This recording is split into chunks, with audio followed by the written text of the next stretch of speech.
there. Tonight we're going to talk to Enrique Basurto about an overview of the latest research in autism. I'd like to explain a little bit about the Autism Research Coalition before I introduce Enrique. So we're live, stick around. You can ask your questions at the end. 1 in 54 children are being diagnosed with autism in the United States. In Ireland, it's 1 in 20. The Autism Research Coalition is a non-profit association created to disseminate, educate families, and push autism research forward. Throughout the 2 years of life of this project, approximately 45 interviews have been carried out with doctors, researchers, CEOs of companies who are helping us to understand the etiology of this pandemic and also possible alternative treatments for diagnosis. During this period, the videos produced by ARC have had over 100,000 views in more than 50 countries. Some lectures and interviews have been subtitled into more than 20 languages. More than 550 articles and scientific publications relevant to the subject of autism have been shared, reaching more than 180,000 people. ARC has produced a half a dozen research papers where we have collected analytics from parents to validate some of the hypotheses that are being developed in clinical trials. Every month, ARC reaches around 40,000 people with various resources, including webinars and interviews, and all this completely free of charge and without any restrictions to access to content.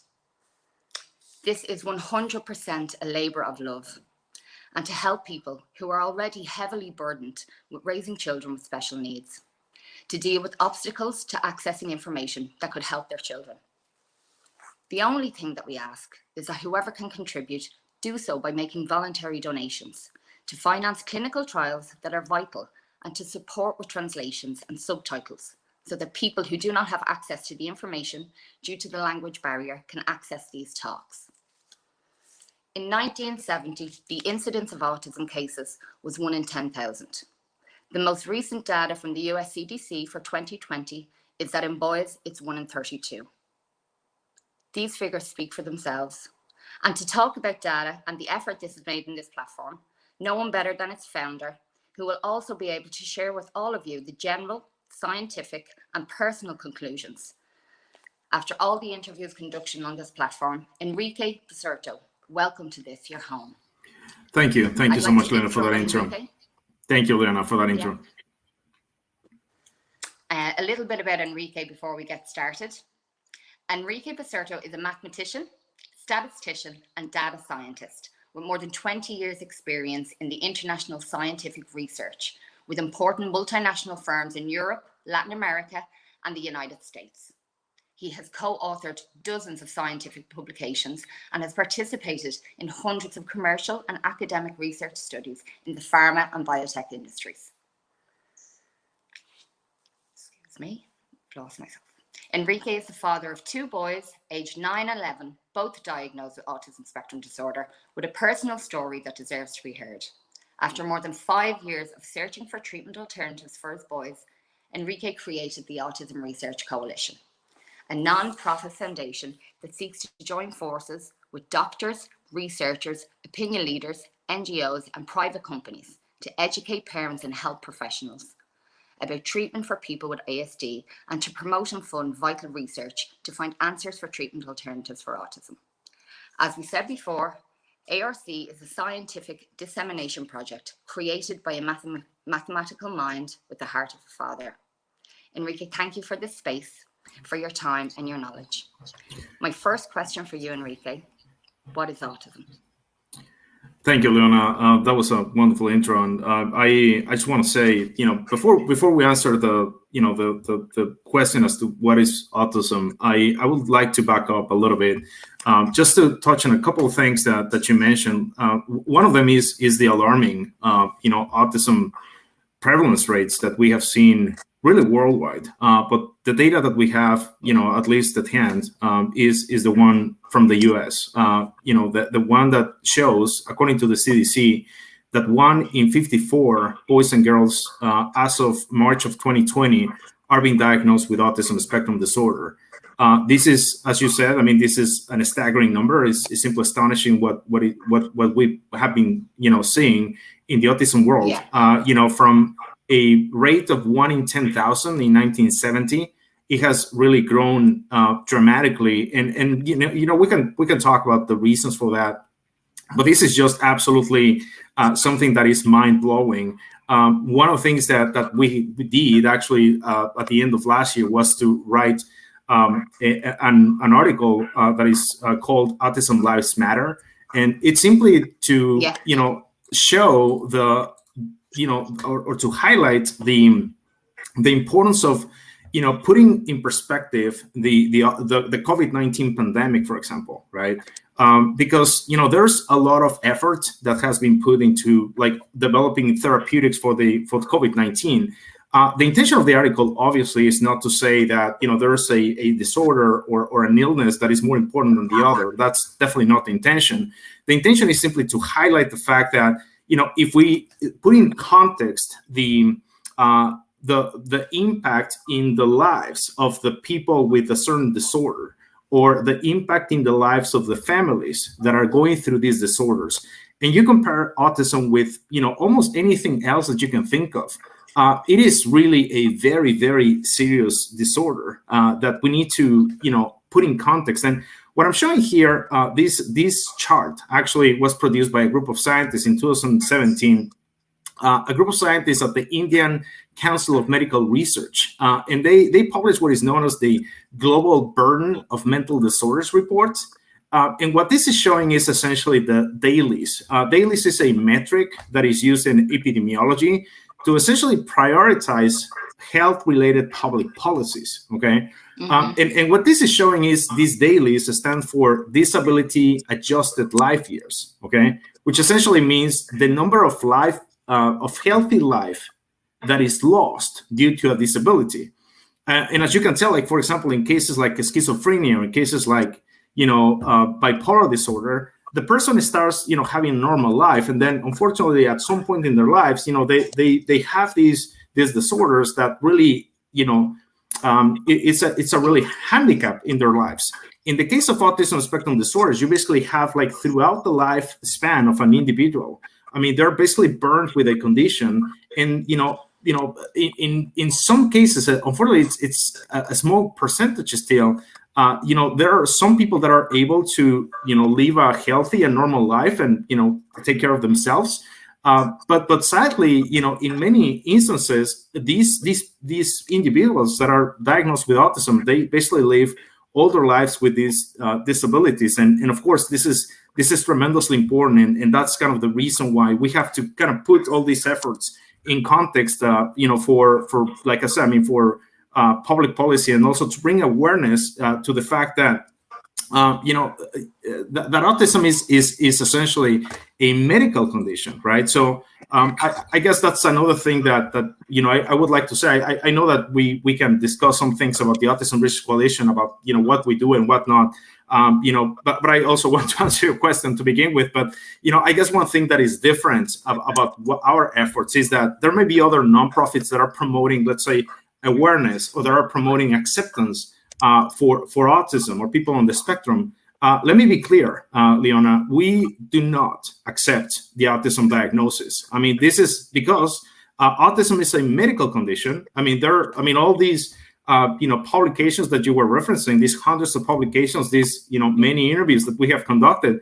If you look at these top-notch researchers that we have talked to, the only reasonable conclusion that I think anyone could draw after listening to these top-notch researchers and reading all these publications is that autism is in fact a very serious medical disorder, and one that, if it is medical, then it is potentially treatable. I mean, probably not in all cases, but at least in some cases, he has been shown and documented that it's a treatable disorder, in one that is in fact potentially reversible. So that's something that we have seen. It's just that we have to understand when and in what situations that could happen, and definitely investing time in understanding in what situations we can actually reverse these conditions. So definitely we're not promoting acceptance, we're promoting research, and because we want to find answers for this condition. Absolutely. And how many subgroups do you think there are? How many subgroups of autism? Like, yes. Oh, yeah, that's a really great question. So, and this actually goes back to your initial question that I'm going to attempt to answer right now, because your question about what is autism is definitely a very complex, and it's a very complicated question. It's a difficult question to answer. What is autism? And it's actually tied to this other question of the subgroups of autism, right? Because if you think about what is autism to begin with, the first thing that you notice when you meet a person with autism is especially three things. I mean, which is what really characterizes this disorder is the behaviors, it is the language impairments, and is the cognitive challenges that they have. I mean, that's immediately the thing that you see. Now, what we know right now, it's that, and we have actually known this for, close to 20 years, is that the chief responsible for these behaviors and these issues is really encephalitis, right? So we have known for, almost 20 years that there's brain inflammation in very specific regions of the brain, particularly the cerebral cortex and the cerebellum, which is, unsurprisingly, the areas of the brain that are actually responsible for language or gross and fine motor, or things like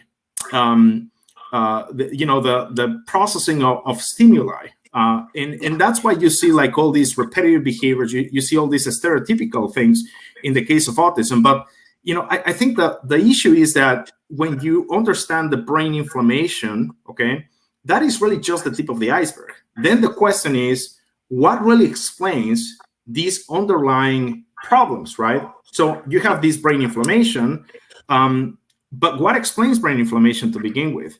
And unfortunately for the case of ASD, we don't really have an actual clinical biomarker. And I think that's kind of, the main reason why people do not regard autism as a medical condition is because there isn't really a single identified biomarker. Like, for example, in the case of HIV, if you, for example, get a read of, let's say, less than 200 CD4 cells by cubic millimeter of blood, then you are diagnosed with AIDS, right? That is a clinical diagnosis. That's a single biomarker associated. They're really not identifying the virus itself, but they're identifying the consequence of the impact of the virus on the immune system.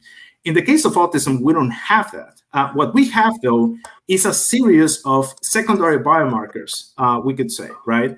And we can actually also relate these quote unquote secondary biomarkers with potential treatment approaches or potential treatment avenues that people could explore, right? So, for example, in this slide, I'm just listing some things that, according to research, right, we know that there's a large proportion of people with autism that present some of these different problems, right? Like, for example, we know, based on research by Dr. Richard Fry, that we have had the privilege of interviewing at the Autism Research Coalition, that close to 80% of people on the autism spectrum have some sort of a medical problem in the mitochondria, right? So there's a mitochondrial dysfunction in these children. There's, according to the research by Dr. Matthew Anderson, we have an autoimmune-like process that is happening. Dr. Matthew Anderson is really a scholar in anything that has to do with neuropathologies, right? And I say autoimmune-like because there's like all the elements to understand autism as an autoimmune process, but it hasn't actually been demonstrated that it is an autoimmune process. And we can go down the list, if you like, of different research and different things that we can identify in the case of autism. But I guess your question about like the different subgroups, right? It's a great question. And I guess, what I would like to highlight before we move on to maybe some of the specific, points in this slide or something else is that, what happens in each specific case, right? In the case of a given child, may be a combination of these things, okay? It may be that a certain, person only by treating, let's say, a fungal infection, as it has been recently documented by doctors Sidney Baker and William Shaw. It is possible that only by addressing, let's say, a fungal infection, you're going to have a rapid and complete recovery of their autism symptoms, as it is the title of their paper. But it is also possible that you need to address multiple of these things, if not all of them, right? It may be a combination of one or two of these things, maybe a combination of many more of these things. So that's kind of, to put it in a nutshell, or as simple as I can, the answer to that question. Okay, and the subgroups, have you identified which children are vulnerable? Yeah. Yeah. So I mean, like we know that these there may be a host of different reasons why certain kids behave in a certain way. When we talk about subgroups, I mean, there isn't really any research that identifies specific behavioral segments or behavioral groupings of children with, depending on their behaviors that they present. What we do know, though, is that, like, I'm just going to go back to this slide, that there are like large pools of, people on the spectrum that present these disorders, right? Like, for example, like I said, 80% of the kids with autism present mitochondrial dysfunctions. When we say mitochondrial dysfunctions, essentially what's happening is that it is believed that in most cases there is a dysregulation or an overproduction or upregulation of ATP, right? Adenosine triphosphate, which is basically like the currency that our body uses to produce energy, right? So there may be kids on the spectrum, 80% of them, that actually have like these, when you observe them, they're like very restless, and they're like, like they cannot really behave well, essentially because they have like this upregulation of ATP. And, and that is one of the reasons, by the way, I mean, when we talk about like I say, in this case, like potential treatments, right? Yeah. These potential treatments, the reason they're potential, right, is because there are some associated things to each of these points. Like, for example, the case of ceramine, right? There's a lot of people that talk about ceramine. Ceramine, in essence, is an anti-purinergic therapy. What that means is that it is going to reduce or balance or regulate rather these upregulation in the mitochondrial function, right? When you think about like autoimmune-like processes, what Dr. Matthew Anderson has found is that in about 65% of the cases of people with autism, there is what it looks like an autoimmune process in the brains of people that have actually died through natural causes, right? So you have these 80% of mitochondria. I'm just going to use kind of the top two elements that we have here, right? You can have, let's say a group of people, you have 80%, that is a set of 80% of people that present this mitochondrial dysfunction. And then there may be another subset of people that present autoimmune-like processes. So, when you think about subgroups, right, I think it is helpful to look at those subgroups from the clinical perspective as opposed to the behavioral perspective, because that's actually the biggest challenge, right? And if you kind of put yourself on the shoes of a regular physician, right? The problem is that you have a child that comes to your office, and the presentation of the symptoms of that child, doesn't really tell you anything. I mean, you can have like two kids with the same symptoms that behave very similarly, but the underlying reasons why they behave that way may be very different, right? So that's I think why, when we think in terms of subgroups, there isn't really something about the behaviors themselves that are going to help us to identify those subgroups. It's going to be more something that is more tangible, and it's got to be something that is clinically related. And in my opinion, that's where we kind of need to concentrate on and kind of focus our efforts. Absolutely, testing it's definitely quite difficult here in Ireland. We would struggle. Could you go through some of the tests for the parents that they could ask for to maybe help? Absolutely. I think the topic of testing it's a really important one. Like I said, the only way really to navigate these very confusing and very intimidating world of autism, quite frankly, is through testing. Unfortunately, because there isn't I guess it is reasonable, right, for many parents to kind of go to the social media groups and try to find answers for their kids, and that's great. I mean, I think that there's there's a very good reason why parents do that. Obviously, simply the mainstream medicine and traditional medicine simply do not provide the answers for this problem. And that's why parents need to find some support groups and people that can understand and empathize with them, of course. Yeah. But the problem is sometimes is that it's also very confusing because it is there may be a group, let's say, right, where you can have 10,000 members, and if the moderator of that group happens to have a child that only recovered through diet and exercise, everyone is going to try to do the same thing and understand why it is not working in their case. Well, I mean, we know based on research that, of course, diet and exercise and lifestyle changes has a benefit in children with autism. Of course, I mean, of course, there is a difference between eating healthy and eating goldfish crackers, right? The problem is that what is healthy exactly in the case of your child, right? Like let me just give you an example. If your child has a genetic susceptibility to processing histamines, for example, and if you give him spinach, right, and if you give him spinach all the time, it is possible that by eating spinach, in his case, is going to cause insomnia, for example. If you have an accumulation of histamines, that's going to be a problem for that specific child, right? So, and that is why it is so important to test, right? Like to understand like the underlying things that are making children behave in a certain way. In the case of mitochondrial dysfunctions, I mean, there are certainly tests like a mitoswap.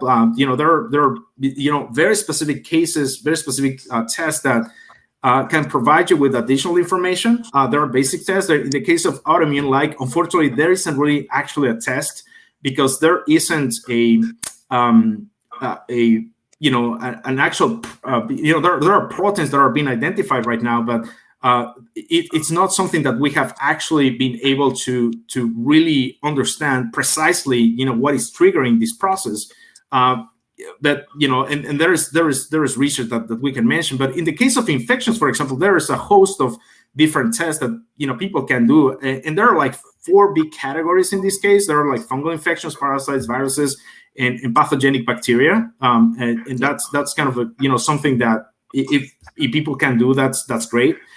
In the case of genetic susceptibilities, there's anything from like whole exome sequencing to nutrigenomics, for example. How exactly are your genetics connected to nutrition? And we can go down the list, but essentially, I guess what I'm saying is that the more elements you can have from the clinical perspective to understand these different biomarkers, the more ammo, right, you're going to have to potentially treat your child. Okay. In Ireland, the standard genetic testing is microarray. But could you explain a little more about whole exome and what the information you would get from that test?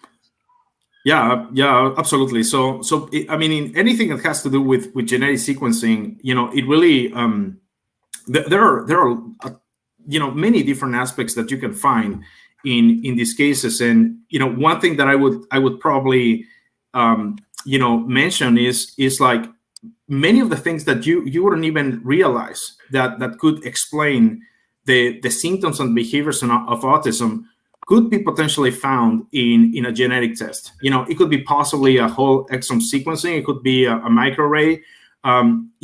Like some of these tests, what they're going to give you is like truly genetic explanations for the case of your child. Okay. So for example, let me kind of just put it in context what I mean by that. by finding, in number two, like I mentioned, this group of 65% of children having an autoimmune process, what we can think about in those terms is that in 65% of the cases, there's people on the autism spectrum that they have an inflammation that is produced by an autoimmune process. However, what that also means is that there is a large percentage, I don't know if it is 35, I don't think it is 35, it's actually a much smaller percentage, that could be explained, their autism could be explained by purely genetic causes, right? And when you think in those terms, like these kinds of tests, they're going to kind of give you some guidance, right, as to whether your child presents a certain mutation or a certain variation in some of his genes that they may, explain his or her symptoms, right? Now, I would also say that unfortunately we're I guess at a point in history, right, where we have a lot of information that is genetic, but we always have to take these genetic results with a grain of salt, to be honest with you, right? Because let's just think about it, right, for a second. You have like the human genome is comprised by 20,000 genes. We don't really understand all of them. We don't know what they all do, right? We don't actually, these tests are not able to provide us with like the exact specific explanation for the combination of genes, right? So like, for example, I've seen, genetic tests that indicate that because of a certain genetic mutation, the child has, a susceptibility that they are essentially saying that they're not going to be able to speak, and guess what? Eventually they end up talking, right? Or they can also, indicate that because of a genetic mutation that they have, they're not going to be able to detox properly and whatnot. And of course, I mean, if you do certain things, it is possible that you can correct those things. So I guess what I'm saying is the genetic profiles, they're very helpful. I mean, in many cases, like in the case that I just mentioned, if you feed a lot of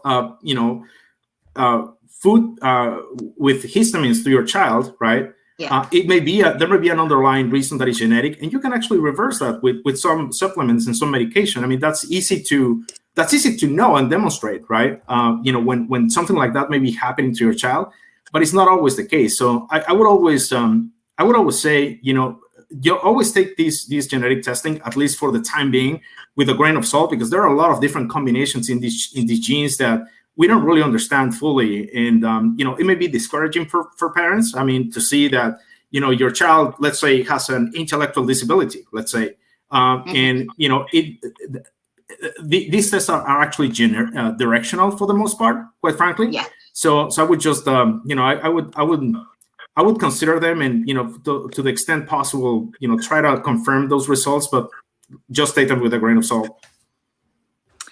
And it would seem we're more microbes than DNA. Could you speak a little bit about the research that Dr. Adams is doing on the microbiome and how successful that has been?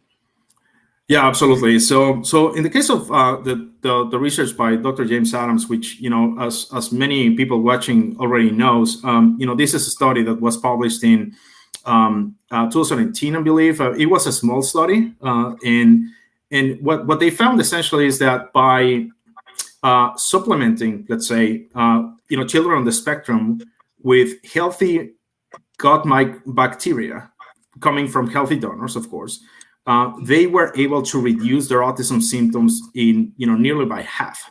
So that was actually quite impressive. Dr. Adams and his team are in the process right now of confirming these results with a larger group. Actually, they're currently they currently have a clinical trial that they are exploring this technique with adults, actually. But there's going to be another clinical trial with children where they're going to be looking to find more of these results, or probably more more specific types of bacteria that are making a difference in these children. There are some learnings that are important so far, though, and one of them is that, according to Dr. Adams and his team at Arizona State University, what we know is that children on the spectrum have about 25% less species of bacteria in their guts. Okay, it's not 25% less population necessarily.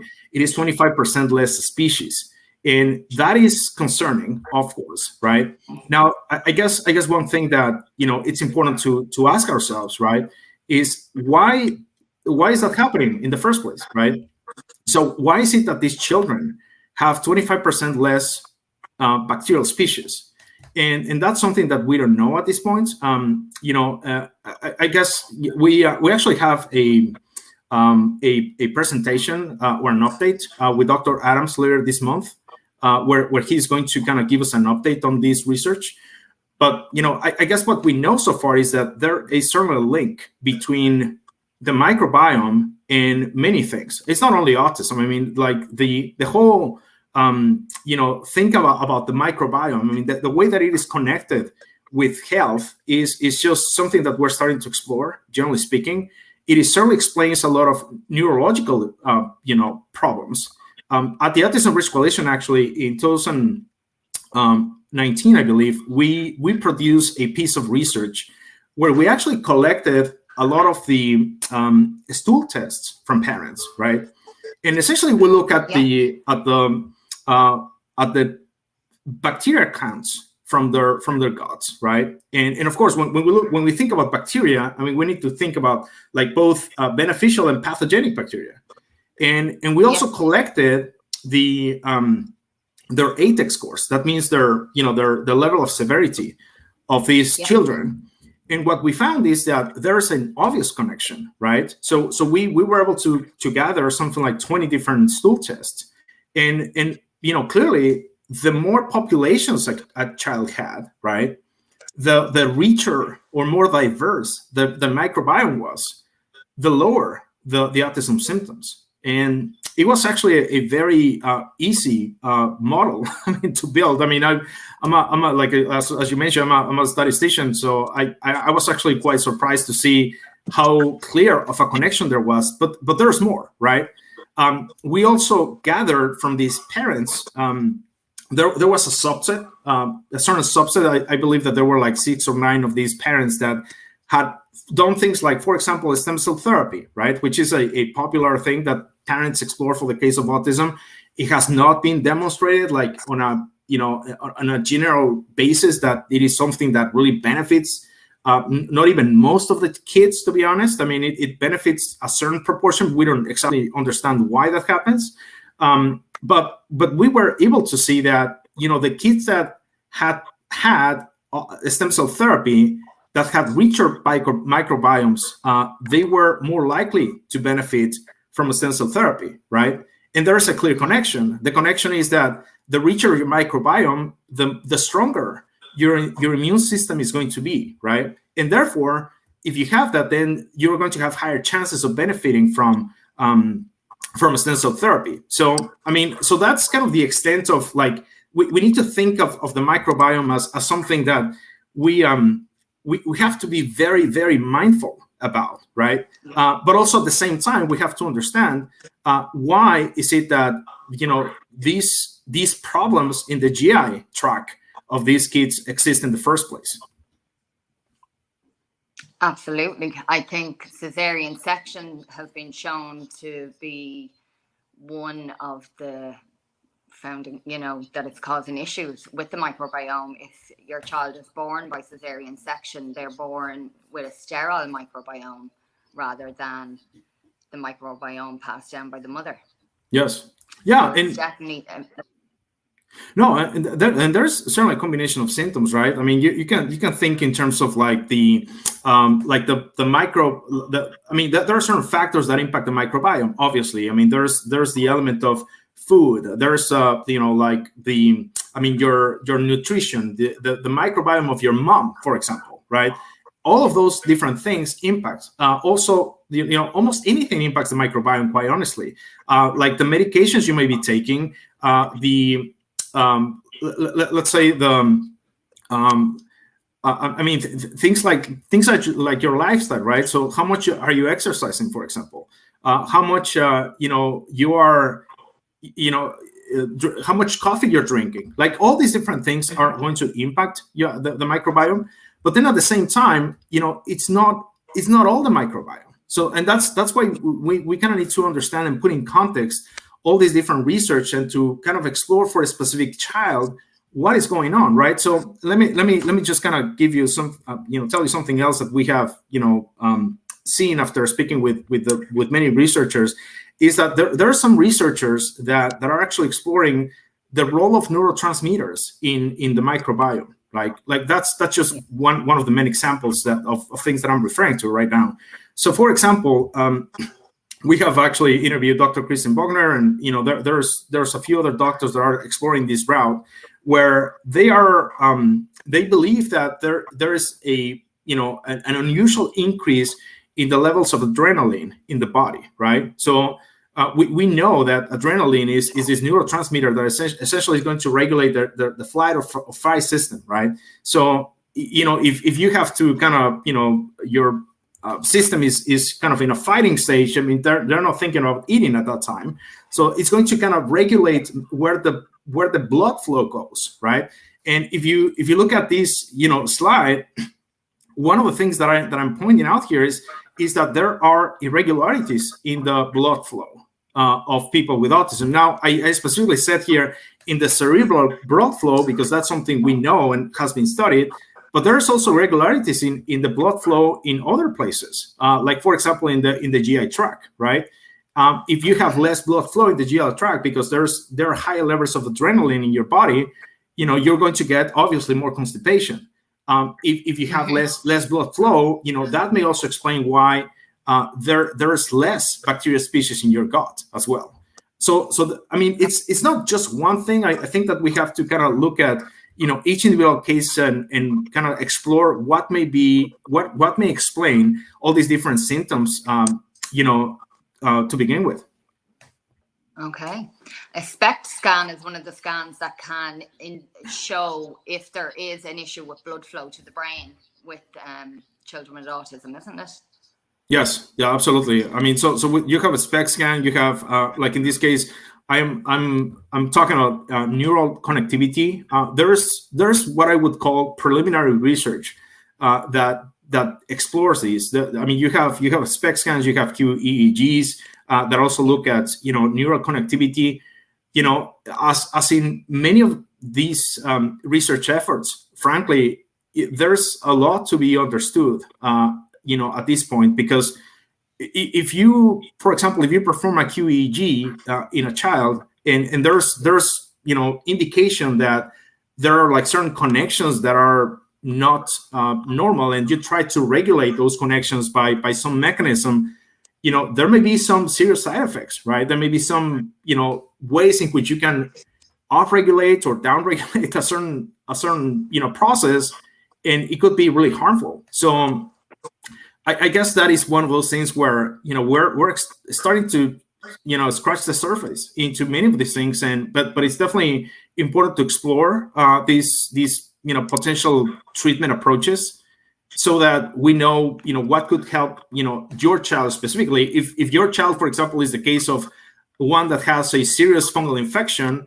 and you treat it with, as in the case of Dr. Baker and Dr. Shaw, with Sparanox, for example, that they achieved a quote unquote rapid and complete recovery of their autism symptoms in a matter of 3 or 4 weeks. That the child was fully recovered, and that was just absolutely fantastic, right? That to think that your child could recover because of that. So I guess it needs to go on a case by case basis, and of course, addressing all the possible deficiencies that the kids may have. I mean, I haven't actually talked about folate deficiencies or vitamin B deficiencies. Vitamin B12, for example, is one that is incredibly important for these children, right? That is really responsible for not responsible, but it's contributing to the methylation cycles. And for some reason, children on the spectrum have serious deficiencies in folate and in B12 and in zinc and carnitine. That is a tremendously important nutrient for mitochondrial function, for example. So again, I guess I go back to the point where in each specific case there's got to be all the the need to explore all the different avenues so that we can help these children. Absolutely. I think testing and getting the tests that need to be done made standard before it, an autism diagnosis should merely be the starting point, not the end point.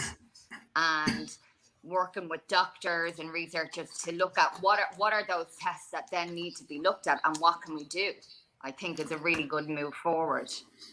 Yeah, absolutely. One thing I would say, and I would encourage, both parents and doctors to do, is to explore all the different avenues. I mean, there's, for some reason, there are so many, I guess, beliefs in the autism world that are really not helpful, right? So there's like, that just kind of increases the level of confusion of what's going on, right? If someone thinks, by someone I say, a parent or a physician, that there's no way that like a fungal infection is going to be the explanation. I'm just going to kind of mention that because that's very popular. Many doctors don't believe in fungal infections, or that fungal infections can cause autism symptoms. It's like, well, I mean, just kind of need to look at the literature. Many physicians don't think that like, or don't look at the mitochondria, for example, or they don't look at, like you said, I mean, a SPECT scan, right? I mean, it's like, I mean, not even like world-renowned neurologists. I know this firsthand. I mean, they would, after an autism diagnosis, they wouldn't look at the brain, which is just insane if you think about it. It's insane. I definitely think that that's where, in terms of with doctors and physicians, we need to move towards testing. What type of testing to do. I feel sometimes that, just from my own personal experience, that they nearly feel as lost as what to do, so they nearly avoid it. Absolutely. Oh yeah, absolutely. And that's why like, we're this effort, Leona, of the Autism Research Coalition, as you well know, is both directed at educating parents, right? And I'm the first one, right? I'm the first one that has to be educated, and also to educate HCPs, healthcare professionals around the world, right? That's why we are, subtitling our lectures in many different languages so that we can kind of reach out to non-English speakers. There's really a great need to have people kind of coming on board to the different things that could be explored to treat these children. And because in many instances, yes, I mean, granted, testing is very expensive, right? So there's got to be also like a wise selection of these treatments, and to be able to rule out some possible things based on the doctor's experience, for example.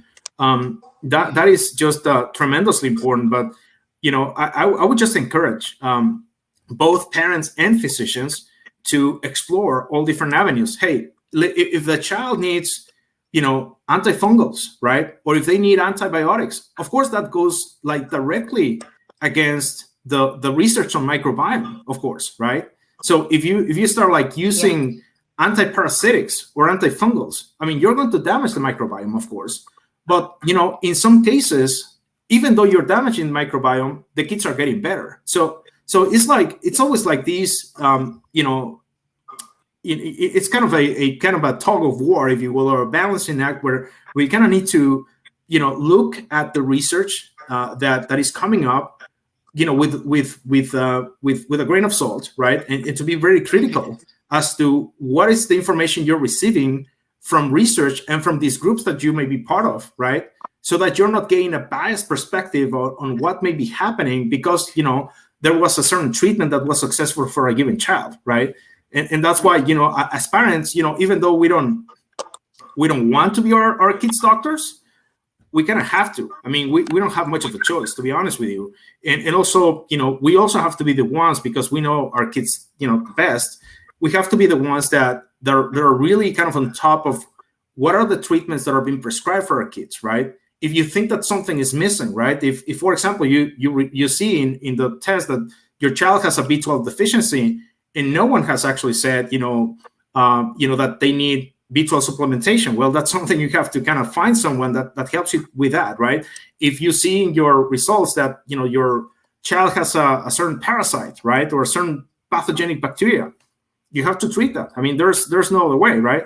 Or if they have like a really high, you know, infection by Aspergillus, for example, which is a very, very common thing that we're seeing, that means exposure to mold.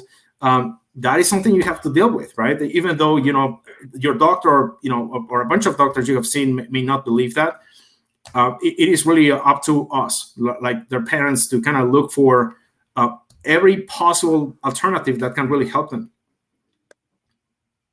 I think that's one of the great things about the Autism Research Coalition, with the doctors coming on board. Now parents can access doctors that are doing these treatments, that are aware of these issues in our children, and the links are there. People can find them and explore them. If, you know, you're going to be your child's best advocate, but to have that access, that this doctor does this doctor treats that, is just an amazing resource. That everybody should get on board with. Yeah, you know, I would just like to take a moment to show a little bit of the what you were alluding to at the beginning, right? Which is like these statistics about the Autism Research Coalition. So it's essentially, so we've been active for a little over 2 years now. And yeah, I think what I would like to highlight is that this is a completely free resource, right? This is registration free, advertising free. We don't want people's emails. We're not going to bother you with emails. I mean, we just want to help parents, right? We believe that parents already, you know, need to deal enough to on top of that, like imposing hurdles to access information. That's just you know, insane. So we really want to provide this resource. You know, you're not going to need to register, nothing. And by doing that, you know, we believe that we're going to be in a better position to educate parents, because here's the strategy, right? You know, and I'm just going to be very open and transparent about what we're up to. We want to educate parents, first of all, right? Because, you know, we believe that that's the most likely route to getting kids better, right? If you educate the parent, then, you know, they can present the information even to their local physicians that they may not believe these things. Well, look at the research. I mean, look at this paper. Look at what this, you know, top-notch person is saying, you know, and you have a free and open, you know, resource that you can show them, and they can continue to explore that. And if they don't listen to you, then you move on to the next one, right? Absolutely. Go on. Absolutely. We would have had some issues, but you just have to keep looking for the right doctors. That's right. And I guess also, you know, one of the things that I would really like to encourage parents to do is to, you know, for some reason, and I just want to say this because this kind of is very personal to me. We need to get the fathers involved in this process. Okay, I don't know why it's not as common for dads to get involved in the research. But it just simply blows my mind. I have to be honest with you. Maybe I'm guessing that, you know, probably that's, you know, sometimes, I mean, we have to provide. I mean, obviously I have a full-time job, right? This is just one more thing that I do. But, you know, we have to understand that this is basically a race against time, right? I mean, like this is a race against something called early intervention. So the earlier your child gets treated, right, the more chances they're going to have a normal life, you know, in the future. You know, according to, you know, the statistics that we have been seeing, which I think is fairly representative of what's seen in the groups, about 83% of the followers that we have are female, right? Basically in the age groups between moms and grandmoms. And we see that, like, most of the, you know, people that are looking for alternatives are moms. But they're not the ones that all the time have like the full say into what are the things that, you know, that could really benefit the children, even though they are the most knowledgeable into what could benefit them. So I would really like to encourage also dads, to the extent that is possible, to get involved and to do whatever they can to get their kids better. Absolutely. You have trailblazed it for fathers. and set the bar very high, Enrique. Could you summarize some of the treatments that were helpful with your children? Yeah. So, in the case, actually, we in the Autism Research Coalition produced a little video on the journey of my oldest son, right? So he actually has a website. We don't have it here on the screen, but I can certainly share, the video that I'm, referring to. So his name is Michael Basurto, Mikel, and he, I basically show, it's kind of a 10-minute video where I show his journey, since he was 3 years old until now. He was 3 last year, so he was 10 at the time. He has had a tremendous improvement in his autism symptoms. And specifically in his case, which is kind of very clear. I mean, when you look at the video, is very clear that it was around the time when he received the stem cell therapy from the clinical trial phase 2 at Duke University in North Carolina. Okay, so this was a clinical trial phase 2 that they did with cord blood therapy. Okay, so basically they took umbilical cord blood from healthy donors, right? And Duke University also has a bank of cord blood, and they did this trial with children with autism. And my son was incredibly fortunate to be enrolled in that trial. And you can see the before and after. He got potty trained. He started talking. It was really fantastic. And in my research that I just mentioned of like the link between the gut microbiome and improvement with the stem cell therapy, he was one of the kids that, because they had a richer microbiome, they had better chances of getting improvements with the stem cell therapy. Now, I say that, and I want to caveat that by saying, even though my child had a great improvement with this specific treatment, I would never say, right, never, that that's going to work for other children, because I don't know that, right? People may try it. It is possible, and there are, by the way, obviously, I know many people know this, but there are many reasons why some treatments with stem cells may work than for others, and there are many sources of stem cells. Unfortunately, we don't really know why some of these sources work in some cases but not others, and we don't know why it is not working in all cases. So, yeah. So that is just one case. And sorry, go ahead. That's why some of the work you're doing is so good, to bring to light the treatments and who they're going to work for. Yeah. Yeah. And you know what? I also, I hate to say this, but there's also a reason why parents are looking for resources that are coming from other parents, right? We have fantastic parents in our groups. I'm just one more. I'm just one of the parents. There are many more, parents that are like incredibly knowledgeable and looking for answers for the children. And they're like incredibly generous with donating their time. I don't want people to think that the Autism Research Coalition is a person in particular. It's not. We have multiple parents. We have folks like yourself, Leona. That is, I know that every time you talk to your clients, they're like completely blown away by your level of knowledge of these things, right?